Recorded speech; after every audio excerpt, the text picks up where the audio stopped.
Bonsoir et bienvenue dans ce nouveau numéro de 66 minutes en quête. Aujourd'hui nous allons vous montrer comment une personne lambda, une femme comme vous et moi, peut rapidement basculer dans la folie, perdre tout son argent d'un coup, perdre sa dignité, tout ça à cause d'une addiction qui a envahi son espace de vie. Aujourd'hui je vais vous expliquer comment je suis devenue accro à la romance. Tan tan tan.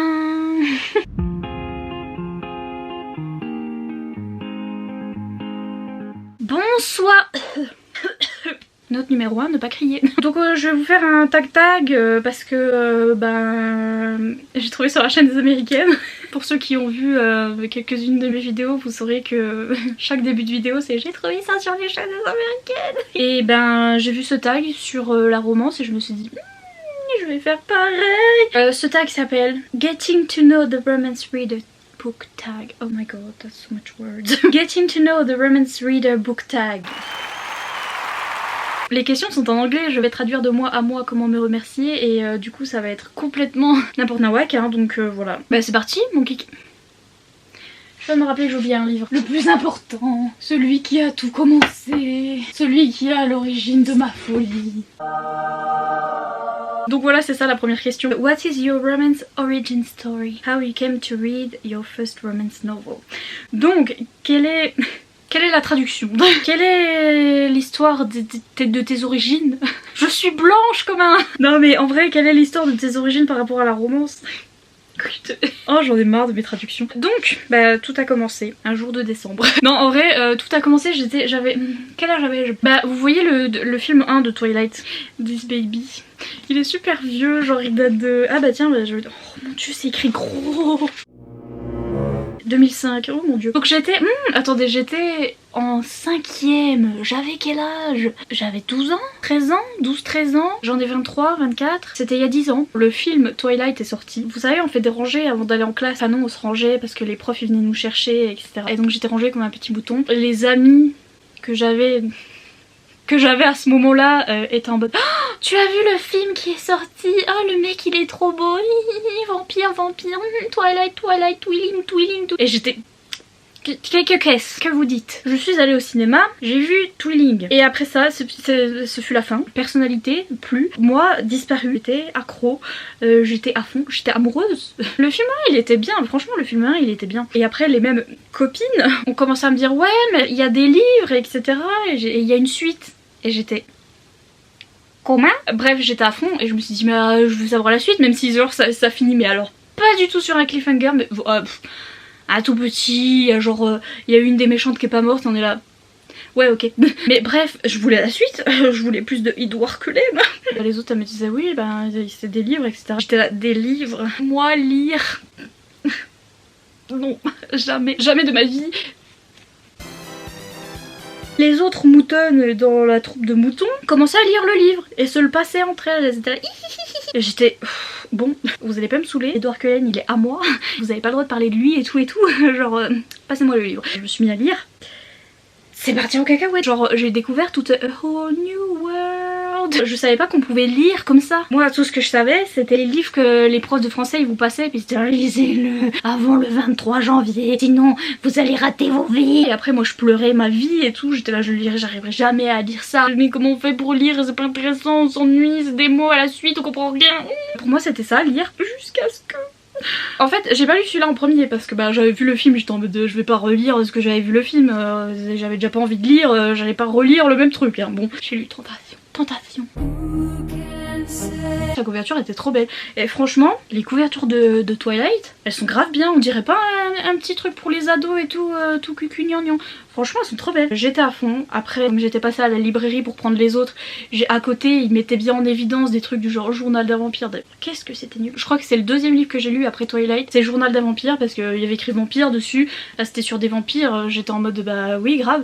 Et donc je le prends, je le lis et j'étais... Ah c'est nul. C'est là que j'ai découvert que les livres pouvaient être nuls aussi. Ouais, j'ai pas tout gardé, les vampires de Manhattan et machin. À chaque fois qu'il y avait écrit vampire j'étais j'achète. Ceux-là je les ai relus, notamment le 2, j'ai pleuré ma vie. C'est le summum. Ça me fait penser aux crêpes marocaines que... Enfin c'est pas des crêpes mais des espèces de crêpes marocaines que la maman de Iman elle m'a fait quand je suis allée à Paris et ça s'appelle le summum. Moi je disais le summum. Oui bref ça c'est le summum de la dépression adolescente. Je relatais tellement parce que Bah bien sûr. Mon petit cerveau déjà en dépression etc, de voir Bella qui était complètement... oh Edouard...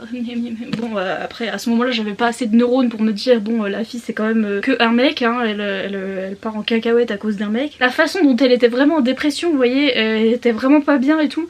Je relatais, j'étais en mode ça y est, quelqu'un qui est aussi triste que moi, même si c'est over un mec, mais je veux dire, enfin, moi j'ai été comme ça toute ma vie et je me disais c'est pas normal. Sauf qu'après je me suis dit non mais moi il y a pas eu de mec donc du coup c'est un petit peu pas normal, mais bref je réfléchissais pas plus loin, j'étais en mode ça y est, enfin un personnage qui me comprend de la tristesse. Et franchement cette saga on a beau dire ce qu'on veut, je pense qu'elle est bien, je pense que c'est bien et ça a commencé une épidémie. Je vous jure, les 3/4 des gens que je connais qui lisent, c'est à cause de ça. C'est le premier young adult qui est sorti, romance young adult qui est sorti, ça a commencé plein de trucs. Et tous les livres qu'on lit maintenant, c'est grâce à ça. Enfin moi, personnellement, c'est ça. Donc voilà, c'est le début de tout, c'est la jeunesse. Et après c'est parti en cacahuète, et d'ailleurs après j'ai découvert l'un de mes livres préférés dont je vais vous parler tout à l'heure, mais à cause des vampires, etc. Et d'ailleurs je suis passée de Twilight après le journal d'un vampire et machin. Je vais vous montrer tout de suite, finis the suspense. Je suis passée de Twilight, etc. C'est-à-dire que je suis passée de le young adulte à de romance paranormale adulte. Celle-là, vraiment, c'est avec ce livre-là vraiment que je me suis dit ah oui, ça c'est moi. Même si j'avais 13 ans, donc et la jeune femme à l'intérieur a 21 ans. Après, je continue à lire du young adulte, etc. et à apprécier parce que voilà, c'était toujours dans ma tranche d'âge, etc. Mais au bout d'un moment, le fade to black, vous voyez, ils se font un bisou et le matin suivant était là. Au bout d'un moment j'étais bon. Après voilà, je suis partie dans du plus adulte, la confrérie de la Dague Noire, tout ça. Ah là là, que de bons souvenirs. C'était trop bien, donc voilà. Et c'est comme ça que c'est parti en cacahuète. Oui. Ensuite, la deuxième question. Donc si tu pouvais être l'héroïne d'une romance, qui serait l'auteur et quel trope, alors quelle ficelle de la romance, enfin quel basique genre Enemies to Lovers, enfin moi c'est Enemies to Lovers donc voilà, vous savez, qu'est-ce que vous voudriez qu'il y ait, il y a un petit poil qui voit, vous voudriez qu'il y ait dans la romance, donc bah en fait, merci, je sais pas si je veux être Kat ou si je veux être Bones, problème de people. En tout cas j'aimerais trop que ce soit écrit par, enfin si Me is in a book, que ce soit bah, déjà de la romance paranormale etc. Bon moi j'aimerais bien être une héroïne badass et tout, j'aimerais bien que ce soit écrit par Janine Frost parce que je vous dis pour l'époque, c'était en 2007 et etc. C'est hyper positif et hyper bien fait donc franchement... Le talent. Question numéro 3. Une romance que tu as lue cette année et que tu veux que plus de gens lisent. Bah tout ce que j'ai aimé cette année. C'est-à-dire que j'ai sorti Summer of Salt, mais je me dis bon tout le monde ne peut pas lire en VO. Pour ceux qui peuvent lire en VO, lisez Summer of Salt. J'espère que quelqu'un va le traduire parce que la vie. C'est l'histoire de Georgina qui est une jeune fille qui vit sur une île un petit peu... C'est un petit peu magique. En fait toute l'histoire est un petit peu magique mais en même temps c'est pas exactement précisé. Tout est un petit peu magique mais pas en étant pile dans un monde de fantasy ou je sais pas quoi. Vous voyez ce que je veux dire? C'est un petit peu contemporain mais en même temps avec un petit peu de magie, enfin bref. Cette jeune fille Georgina vit sur cette île et avec sa famille et sa maman tient une auberge de jeunesse, non une auberge. Oui, une auberge. Et chaque année, il y a un oiseau super rare qui vient sur cette île et tous les fans d'oiseaux arrivent l'été là pour photographier ce piaf là. C'est connu dans le village que la famille de Georgina, de fille en fille, en fait, de mère en fille plutôt.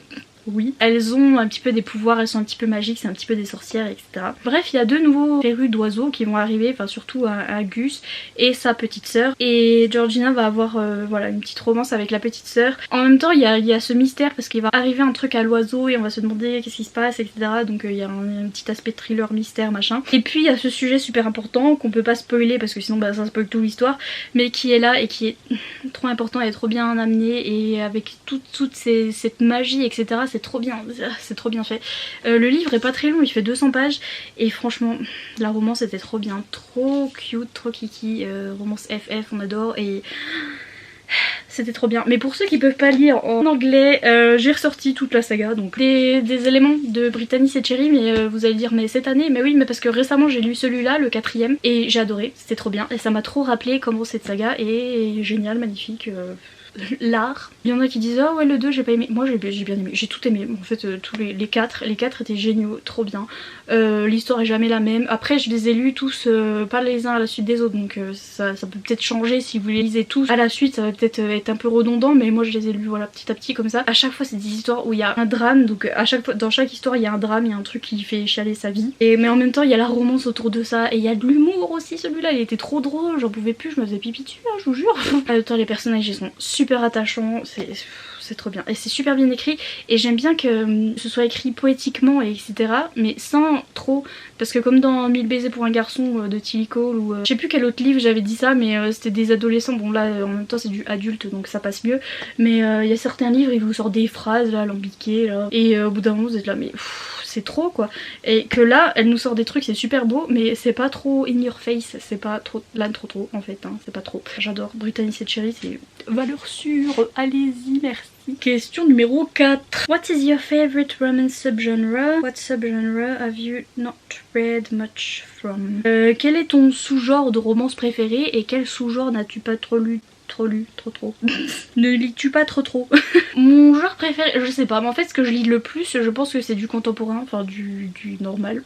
Les livres que j'ai le plus, ça doit être du contemporain. Mais aussi j'ai beaucoup de romances paranormales, donc ça doit être l'un des deux, enfin ça doit être les deux à peu près que je lis le plus, mais je pense le plus du contemporain et après du paranormal, un peu fantasy, etc. Enfin je mets tout dans la même catégorie quand c'est paranormal et fantasy, enfin bref. Et le truc que je lis pas trop c'est la romance historique, j'en lis pas en fait. Ça m'intrigue parce que en ce moment je regarde des chaînes américaines qui aiment bien la romance et elles lisent plein de romances historiques et donc ça se trouve j'aimerais bien. Mais faudrait que j'en lise plus. Donc elles m'ont donné envie, donc peut-être que ça va changer. J'ai pas lu Outlander parce que j'ai regardé la saga et après j'ai essayé de lire le livre, ça m'a gonflasse parce que c'est archi Diana Gabaldon, elle est tellement intelligente cette femme. J'ai regardé des interviews d'elle, la manière dont elle parle etc. Elle est trop intelligente, personne ne lui arrive à la hauteur. Bref, tellement trop que du coup ces descriptions c'est en mode le Seigneur des Anneaux, donc t'es là bon ok. J'avais déjà vu la série donc du coup je savais déjà tout qui que quoi de où. Mais bref ouais, faudrait que je lise plus de romances historiques. D'ailleurs si vous en avez des que vous aimez bien n'hésitez pas.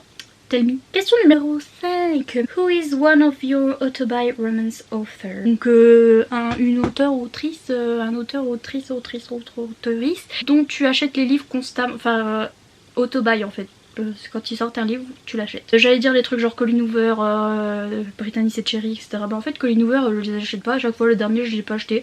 Parce que Brittany Setcheri aussi je pense que oui. Mais surtout le plus de auto-buy que je fais, j'ai acheté tous ces livres et je les achète tous mais sans exception. Genre si elle sort une toute petite nouvelle, si elle sort une mini nouvelle de 2 pages où il y a plein d'autres auteurs dedans etc, j'achète. Sloane Kennedy parce que ma vie c'est trop bien. Je vais vous faire une vidéo spécialisée, enfin dédiée à la Queen parce que j'adore en fait chaque histoire qu'elle écrit, j'adore à chaque fois, j'aime tout. Certes bon, dans certaines d'ailleurs là je suis en train d'en lire et l'avant-dernier livre que j'ai lu il y avait une petite histoire avec une histoire de, ils avaient une petite discussion à propos du poids d'un des personnages et c'était limite skinny shaming, limite fat shaming et tout et j'étais il y a quelques petits trucs comme ça dans les Sloane Kennedy où des fois je suis là mais vraiment tout petit et sinon le reste c'est trop bien. Et à chaque fois que voilà je suis pas bien ou que je m'ennuie ou que je suis dans une panne de lecture ou je sais pas quoi faire, Sloane Kennedy. Et ça marche à chaque fois, il y a tout, la romance, le olé olé, l'action, les chiens, il y a des chiens, il y a des animaux, il y a tout, j'aime trop, c'est drôle, tout est bien, donc tout est bon dans le cochon. Les amis musulmans je suis désolée. Donc à chaque fois que Sloane Kennedy elle sort ne serait-ce que 2 pages, mais un mot, elle écrit un mot, j'achète. Question numéro 6. Oui, 6. How do you typically find romance recommendation? Donc où est-ce que tu trouves des recommandations de romance? Donc où est-ce que tu trouves... Enfin qui recopies-tu? Les américaines. Enfin où tu trouves les recommandations en fait. YouTube, un petit peu Instagram parce que je suis un petit peu sur Instagram aussi, mais les gens que je suis sur Instagram à la base je les suivais sur YouTube. Donc je passe ma vie sur Booktube. Et vous avez bien vu que j'ai acheté des thrillers, j'ai acheté de la fantasy adulte, des fois j'achète de la jeunesse et tout. Et vous êtes là mais pourquoi? Et c'est Booktube. Mais dans le temps, quand j'étais petite, je n'étais pas grand. Je montrais mon à tous les passants. Les passants me disaient veux-tu te cacher?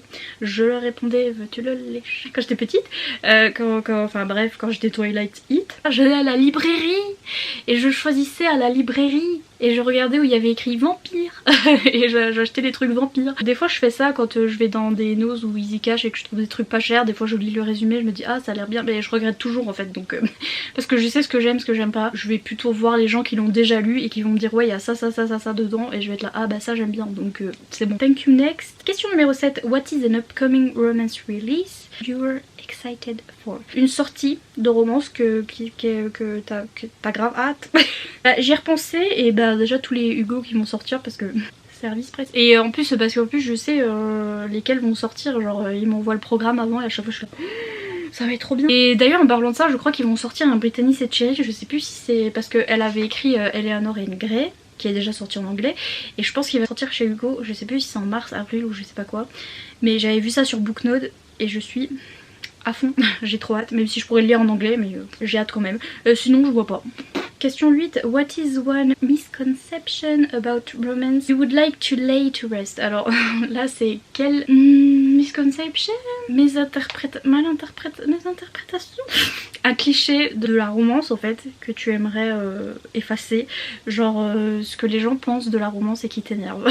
Et là il y en a trop parce qu'en fait les gens ils pensent que la romance c'est le diable, que c'est pas de la littérature, que c'est pas de la vraie lecture. Il y a des gens qui lisent, il y a des gens qui lisent. Alors que les mêmes personnes après regardent des séries et ship certains couples ensemble et sont à fond, ils regardent la série que pour ce couple là, voilà, ils sont à fond dans la romance, mais par contre lire ça non. Donc on ne sait pas hein, n'est-ce pas, il y a de la romance dans à peu près tout hein, maintenant de nos jours, les séries, les films, quoi que vous regardiez, même dans les thrillers il y a un peu de romance, partout, mais alors les gens dès qu'il s'agit de dire qu'ils lisent de la romance, non, non, non. C'est plus ça la romance quand tu dis je lis de la romance, les gens sont là. Oui, tu ne lis pas quoi. Oui, voilà, je fais semblant, je regarde des images, mais est-ce qu'on s'en fout? Oui. Ensuite, who is the most recent romance reading content creator you came across and you'd like to shout out? Donc un créateur enfin un lecteur de romance qui crée des vidéos ou des photos ou etc. que tu as découvert récemment et que tu voudrais shout out, donc que tu voudrais faire de la pub pour. Je suis traductrice, appelez-moi, mon email est dans la barre d'infos. Je vais vous mettre du coup toutes ces fameuses américaines qui lisent de la romance et que je regarde en ce moment, et parce que tout le monde me demande c'est quoi les chaînes, c'est quoi. Je vous le dis à chaque fois mais bon du coup je vous mets en barre d'infos. Ça tout a commencé le jour où j'ai découvert Peace Love Books XO qui s'appelle Jessica et qui est fan de romance et j'adore trop, j'adore sa chaîne, donc n'hésitez pas à aller voir. Ensuite il y a son amie aussi qui est récemment qui a récemment commencé YouTube qui s'appelle Lacy Book Lovers. Aussi récemment j'ai regardé Chandler Insley qui pareil lit de la romance, elle lit un peu d'autres trucs de temps en temps mais c'est principalement de la romance et elle est trop cool et elle a plein d'abonnés donc il n'y a pas besoin de shout out mais c'est pour ceux qui veulent des recommandations de gens qui lisent de la romance, ok. Et bien sûr la chaîne d'Iman, si vous aimez le MM, suivez Iman, c'est ma poteau. Oh, dernière question, bonsoir. If someone had never read a romance before and asked you to recommend the first 3 romances that come to mind as places to start, what would those recommendations be? Ça veut pas être plus long. 3 livres que tu recommandes pour ceux qui commencent la romance. Donc, ah ben voilà, c'était clair et simple et précis, merci. J'ai sorti Autobiographie de Christina Loren parce que pour ceux qui n'ont jamais lu de MM, masculin, 2 hommes, FF c'est femme. Ceux qui n'ont jamais lu de MM, ici on a 2 garçons et ce livre était trop bien fait. On dirait même pas que c'est Christina Loren. Il était trop bien fait. Donc c'est un young adulte sur un jeune homme qui s'appelle Tanner et qui est bi et qui déménage de la Californie où il était out and proud. Il va dans un état qui est un petit peu plus coincé etc, qui est l'état de l'Utah où il y a des mormons. Il va tomber amoureux d'un mec qui est mormon et donc voilà, ça parle de religion, ça parle d'homosexualité et c'est trop bien fait et c'est trop kiki. Et pour ceux qui aiment le MM, enfin qui n'ont jamais lu de MM, c'est bien pour commencer, en plus c'est du Boyer, il n'y a pas de olé olé, il n'y a rien de... Enfin voilà, donc voilà. Si vous voulez commencer par celui-là, c'est très bien. Ensuite, j'ai sorti Jamais plus de Colleen Hoover parce que c'est le meilleur livre du monde. il est grave bien et c'est un sujet super important. On va pas vous spoiler mais c'est super important. Pour ceux qui aiment bien les drames, qui aiment bien les contemporains un petit peu drames, qui aiment bien les choses où il y a des trucs qui sont dénoncés, vous voyez, enfin des trucs un petit peu engagés etc. Pour ceux qui aiment bien lire ça, en même temps c'est très romantique donc il y a beaucoup de romance à l'intérieur et donc ça vous mélangerez un peu ça et la romance et donc je pense que pour commencer ça pourrait être bien. Par contre ça va vous faire pleurer vos vies donc je préviens pour ceux qui aiment bien pleurer par contre bonsoir et en plus il est trop beau donc voilà. Et puis bien sûr, ça fait 40 fois que je le sors mais bien sûr lisez Chasseuse de la nuit. Pour ceux qui aiment le paranormal, qui aiment la fantasy, etc. Donc là, voilà, va y avoir des vampires, des trucs un peu fantastiques, etc. C'est le meilleur livre, donc lisez-le. C'est grave bien pour commencer. C'est grave bien pour commencer pour les gens qui n'ont jamais lu de trucs un peu plus olé olé, un peu plus adultes, etc. Parce que c'est hyper bien abordé là-dedans. Ça va en douceur et c'est bien fait. Et c'est trop bien fait. Lisez Chasseuse de la nuit. Merci. merci. Je n'ai plus de batterie, je me dépêche, je vous dis au revoir. J'espère que ce tag vous aura plu. Si c'est le cas comme d'habitude, n'hésitez pas à mettre un petit pouce en l'air et à vous abonner si ce n'est pas encore fait. Et je vous dis à bientôt pour une prochaine vidéo. Bye.